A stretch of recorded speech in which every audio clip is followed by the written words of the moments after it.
welcome to the Hot Tea Tea Podcast with Kiwi and Starlight. Today we have, we're going to be stuffing ourselves. No, I'm just kidding. That's the next video. But we froze these Pop-Tarts because on the back it says like freeze them and then like eat them. So we wanted to try that. So we got a cherry and we got a strawberry. So we're gonna do the strawberry first.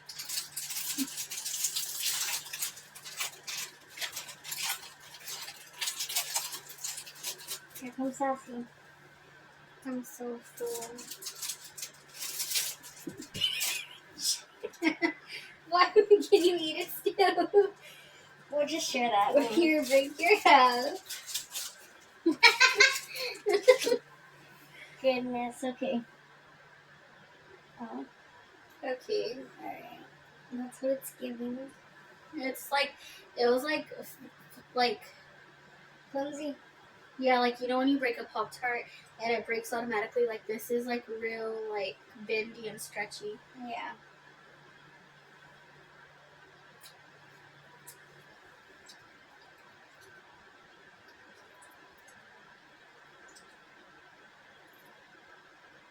I mean, I guess it's like a nice summer treat. Like if you want something cold. it makes the Pop-Tart sweeter. I Yeah. don't like it.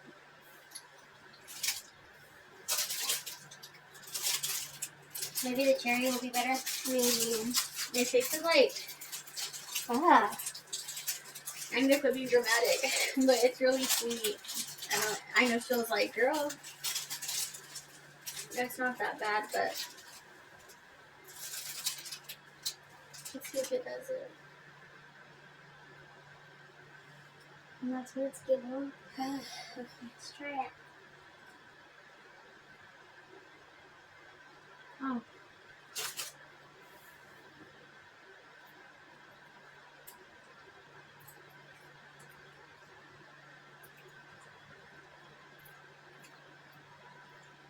I think I like the cherry one better.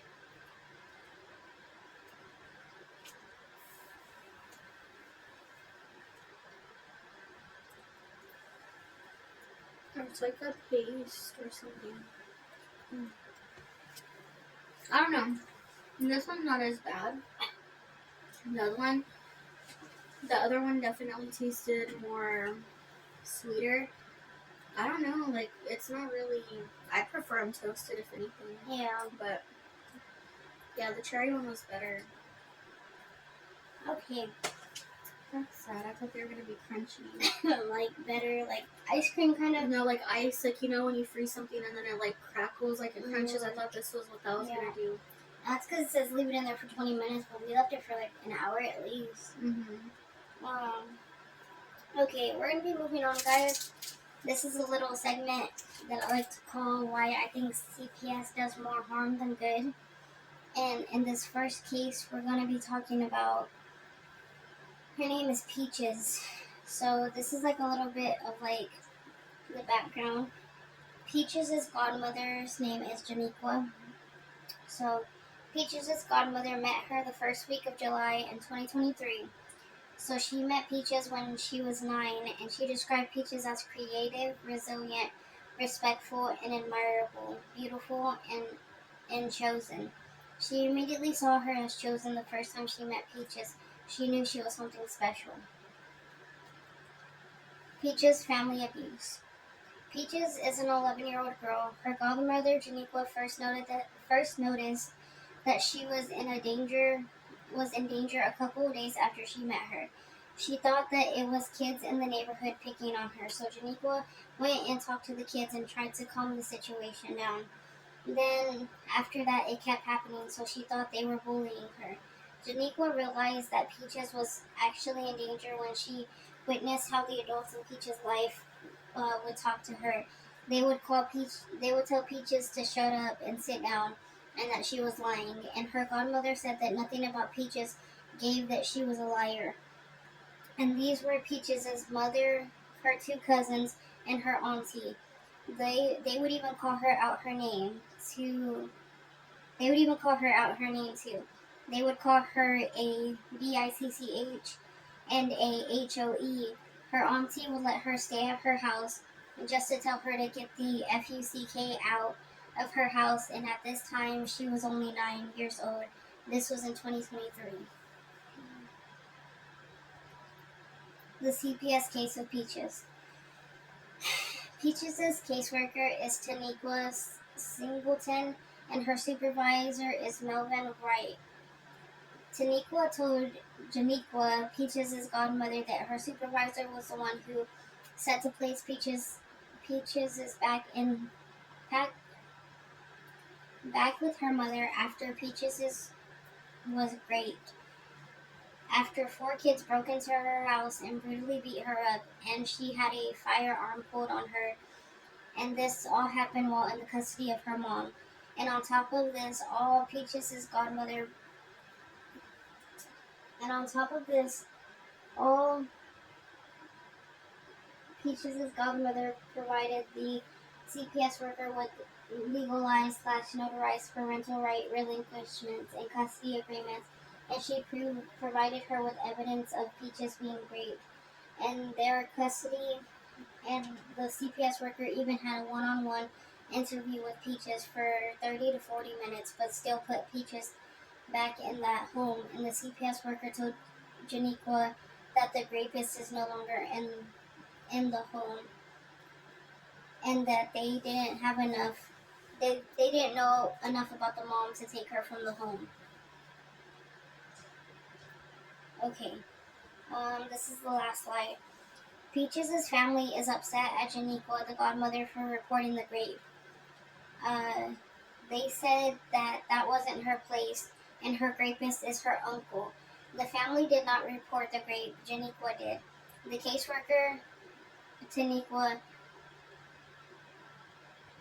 was hostile with Peaches and Janiqua. She would roll her eyes and cut Janiqua off while she was talking. She bugged her eyes at Peaches, whatever that means, and told her in an aggressive tone that she had to go home. Taniqua treated them like they were inconveniencing her and wasting her time. Taniqua was laughing with the cop while Janiqua was comforting Peaches because she was crying. Janiqua asked CPS if they could take her, and she said no, that Peaches' interview and the godmother's proof wasn't enough. After all of this, Janiqua said she felt like she failed Peaches. So that's pretty much everything I've gathered. And You said it's an ongoing case, or no? yeah, the godmother is still trying to get custody of her and stuff, and trying to figure out what more she needs to do before she can get her. So yeah, it's still an ongoing case. That's really sad. It is, and if y'all didn't know, Peaches is a little black girl. Is that her real name, or is that a nickname? No, that's her name, Peaches. I couldn't find anything on what her last name was, but that's what I know of and stuff. But not that it should matter, but she is a little black girl and stuff, and it just is sad. I really hope that children cases aren't taken seriously. Yeah, I really hope that her godmother gets custody of her before anything happens to her, worse, before she ends up dead and stuff, because nobody wants to do anything until the child's dead, or have sympathy or anything. And the fact that the caseworker was just laughing with the cop, and they were just oh, it's just funny. Taking it as a joke when that's her job, to protect children, I don't know. Yeah, no, go ahead. I know you want to say a lot. No, I mean, I do want to say a lot, but I'm trying to refrain from using vulgar language, because kids probably will watch this, or whoever watches this if they're not adults or whatever. But the point that I'm trying to make is that it's sad that there's these people in these fields where their job is solely to protect these children and actually do thorough investigations to find out what's happening, and the fact that there was proof but they just overlooked it for whatever reason it may be is crazy, because these aren't just play pretend scenarios like these are real little human children and they deserve to have compassion, and if Justice. if their own family can't take care of them or doesn't want to take care of them, another person should be looking out for them. And like, if you're not an empath or you don't care for children, I don't understand why people go into that field, because I know that I'm not educated in that field or educated on like how much they get paid, regardless if it's just a little bit or a lot of money. Like, I don't know, like, what's your point in doing that if you know you're not going to care for the children? Like, that's like someone working in a nursing home. You have to have compassion, patience, and you have to like caring for people. You can't just, I mean, I'm saying you can't, but people do, but you can't just be like, well, they're going to pay me decent, so let me just go work there and then treat the old people wrong. Like, why do people go into fields that they know they have no passion for, and then they just end up treating the people horribly? Like, I don't know. It's frustrating, and I know that I don't like making things about race, but I feel like a lot of lower class communities and people like people of color, children of color, I feel like they get overlooked because they're in more poor communities and they feel like it's not important. And so they end up staying in an abusive household to the point where they get killed, like you said, or to the point where like they just keep enduring this abuse, and then like it leads them to destructive paths as they grow older, and it just repeats like a cycle of like broken, unhealed trauma in that child. And Yeah. I don't know. I really do feel for her, and I hope that. And it's sad, like, the godmother had to be the one to report the rape, not even her mother, not her auntie, like, none of that. Like, they just didn't care. And there's, like, if y'all go on TikTok and look up Janiqua, her TikTok is Janiqua. Janiqua or Tanika is the godmother? Janiqua. Janiqua was the CPS worker. Oh, okay. Janiqua the genie, that's her TikTok if y'all want to go look it up. She has like videos where she's like talking about it, and there's even one video where like she's at the police station with Peaches and she's arguing with Peaches' cousin, and the cousin's like, I'm not here for her, I'm here for her mom and stuff. Like, she wasn't even there for Peaches, she was there for the mom. And it's just like so sad. Like, you can clearly see that these people don't care for this child, and there's someone who's literally there willing to take this child in and care for her and like raise her and be there for her and stuff. And like the CPS worker, like, it's just horrible. And like I was telling Kiwi like earlier, people who what did I say, like people who wish bad on other people, like nothing good comes to those people. Yeah. And stuff. So it's like, I don't know, like Kiwi said, like, don't get into that field if you don't actually have compassion for it. Like, there's so many jobs that will pay you good money and you'll actually get to do what you have passion for. Like, it's just so sad that these kids have to endure this trauma and this pain, and even sometimes get to the point where they're murdered or they become the murderer, if you've seen Killer Kids, because like it's just too much and they psychologically break to where they're like, I can't do this no more, so they hurt somebody or they hurt themselves. And even Janiqua said that too. She was like, it's sad that these kids have to go through all this to where they end up hurting themselves. Or she like literally told the CPS worker, she was like, and y'all wonder why kids like unalive themselves. And it's true, because like it's like so much and she's dealing with this, and the fact that it was her own uncle that raped her and like the family didn't even report it, and then they had the audacity to tell her that that wasn't her place. Like, girl, your own daughter got raped by your brother. What do you mean that's not her place? Like, that is a child. You are supposed to protect her. You're her mom, of all things, like a stranger at that. Because I don't know if, I think Janiqua is like a family friend, so she's not even related to Peaches, but she cares more for this child than her own mother, the person who pushed her out. And it's like, it's just so sad, and I'm so angry and passionate because this is an 11-year-old child. This happened to me when I was 11 years old. Not like everything, but I was grateful when I was 11. So that's why like I know and I can actually relate to this, and like I'm just so passionate about it. Like, I hate school, but if I had to go back to school, I would go to be a CPS worker, and I'd get fired. Like, I get fired because I would be so passionate. Like, I'd be knocking people out. Like, give me your kid. I'm taking your kid home. Like, I don't care. And even like, it's sad because when they were at the police station and the CPS worker and the cop were like laughing and stuff, Peaches was literally telling her godmother, like, can you take me home? And she was like, I can't. Like, that would be kidnapping and stuff. And it's like, I don't know, what did Eminem say? If I have to come down the chimney dressed as Santa and kidnap my own kids, like, dude, like, it's, I don't know, it's just sad. And we need to, like, I know that there's not much that we can do, but like, if there's a way that we can come together and help this baby get with her godmother, then we need to like try. Whether we have to like create a petition, create a GoFundMe, like whatever we have to do, like, or just simply like go to Janiqua's page and tell her that she's doing a good job, and like encourage her to keep going, because like I know that gets tough because when there's so much against you. Like, she said that she went to 4 places one day and she had to pay park for all of it, and they literally all just like turned her around or told her to go here, talk to this person and stuff.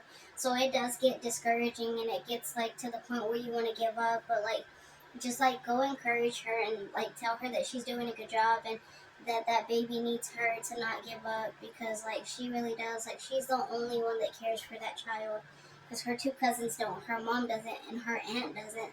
Like, her aunt literally told her to get the F out of her house, Yeah. and she was 9 at that time. That's so ugly.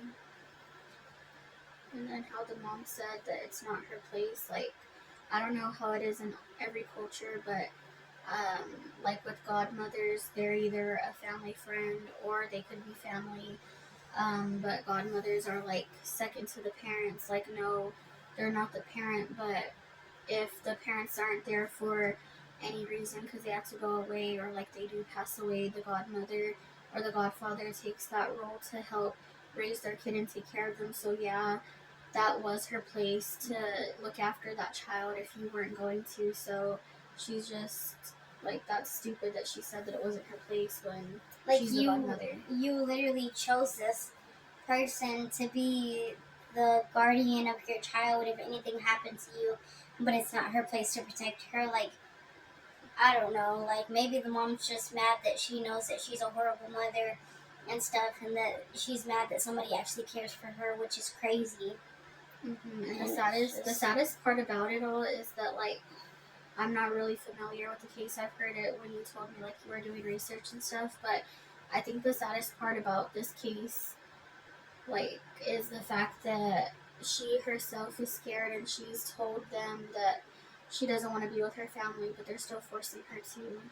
Like, if a child's asking for help and you're not, like, you're denying them help basically, and you're the people who are supposed to be helping, whether it's the police or the child protective services, like, your job is there to help them. And if they're scared and don't want to go with somebody and they're literally physically telling you and you're just ignoring them, like, you're the problem too, because you're letting that child go home back to that that chaos. That's why, like, I feel like there's other cases that I've read, like the Gabriel Fernandez case and everything. Like, that one was really sad. We're gonna get into that one next week. It's still on Netflix if anyone wants to watch it. Yeah, the trial of Gabriel Fernandez. It's still on Netflix if you want to go watch it. But we're gonna get into that one next week. But it's just like, I feel like in cases like his and like in Peaches, is like, if it does get to the point where Peaches does get unalived, like, it's not, and I'm not talking about like she unalives herself, like, no, she's taken from this world by her cousins, her mom, her auntie, whoever does it, you know. I feel like it's not just the person who took her life that should be prosecuted and tried. Tried. I feel like it's also like the CPS worker, the cop who was laughing, and the supervisor. Like, they should all be tried and like prosecuted too, because like, y'all could have literally saved this child, but y'all refused to do y'all's job.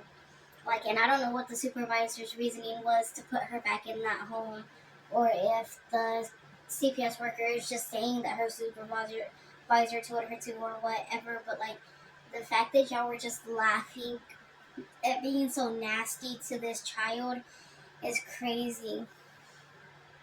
Sorry, it got like real bright. It's like, just like crazy, and it really like frustrates me. So like, if y'all like can't donate or anything, like y'all's like words are just enough to like help her keep going and stuff. So go to her TikTok and like, I can't like link it, but like I'll put what her TikTok is in the description. If y'all want to go there and give her words of encouragement, that would be like great and everything. I looked up on the case recently, and it's still like the same thing. Like nothing has changed and everything. So like we'll just like, if anything else comes up, we'll keep y'all updated and everything. Even just sharing like the videos and more Yeah. people seeing it, maybe that would help too. And then also there's another thing that I want to talk about, like probably like later on and stuff. It was the one you sent me. Like I found the video of like him like whooping her. That one you sent me, yeah. That was just crazy. And like, anyways, we'll talk about that like another week. But yeah, guys, that's pretty much all we had for y'all. Y'all didn't have anything else to say and stuff. So yeah, that's pretty much all we had. The Pop Tart, I give it like a 2 out of 10. Yeah, like it really wasn't that good and stuff. It just made it like grainy and chunky, the sugar and the Pop Tart. Like, I don't know. Don't freeze your Pop Tarts. Don't freeze them. Try the Pop Tart ice cream, but like don't freeze your Pop Tarts. It's not the way to do it. Either just eat them straight out of the box or like toast them. But yeah, guys, like I don't know. With much peace and unconditional love, we'll see you guys in the next video. Starlight, Thank you. out. Bye.